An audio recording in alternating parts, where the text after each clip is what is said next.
Bonjour à tous et bienvenue sur boursicoté.com pour cette nouvelle analyse technique du CAC 40 en point matinal avec une configuration qui invalide tentative de rebond que nous avions eu hier, puisque après le discours de la Fed, on est retombé ici sur cette zone de support que l'on a testé à de multiples reprises à 7815 points.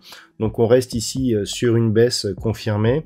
En début de semaine, on a eu une tentative de rebond qui a été invalidée ici par un avalement baissier. Ensuite, on a un deuxième rebond et puis on l'invalide par un retour, je dirais, sur la même zone. Ce que l'on peut remarquer, c'est que plus ça va, moins les rebonds présentent de l'amplitude, ce qui pourrait nous indiquer ici que nous avons une phase d'accumulation qui pourrait bien déboucher sur une poursuite du mouvement baissier. Au niveau des indicateurs techniques, ça reste assez partagé. Les histogrammes du MACD repassent en dynamique baissière. Au niveau du RSI, c'est neutre. Au niveau des volumes, ce que l'on peut observer, c'est que les volumes d'hier sur la phase de rebond étaient en baisse par rapport à l'impulsion baissière et que donc on pourrait être encore dans un flux qui reste baissier même du point de vue de ces volumes. Donc ça reste, je dirais, dans le même sens. Au niveau des valeurs, nous avons quelques valeurs en hausse. Alors au moment où je fais cette analyse, le CAC 40 perd 0,66% et nous n'avons que deux valeurs dans le vert. C'est Thales qui gagne 0,52% et Sanofi qui vient de passer à l'équilibre, donc au niveau de son niveau de clôture d'hier.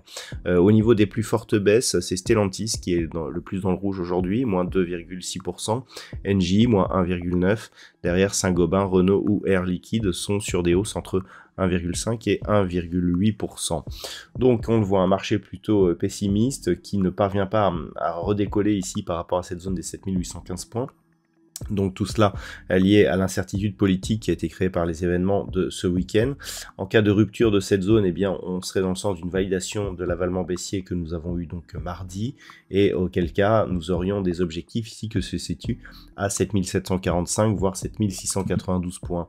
Maintenant, si on passe en vue intraday, ce que l'on peut observer ici, c'est que les cours sont relativement loin de la moyenne mobile 20 exponentielle, que nous sommes ici effectivement sur cette zone de test qui a été attaquée à de multiples reprises et que la rupture de celle-ci validerait donc le mouvement baissier. Là aussi, au niveau des indicateurs techniques, on était sur un rebond ici au niveau des histogrammes du MACD qui est en train de s'invalider et sur une petite divergence haussière qui commençait à apparaître donc sur les points bas du RSI, à voir si justement la rupture de ces niveaux remettront les indicateurs en intraday sur cette même dynamique. Voilà donc ce que l'on peut dire.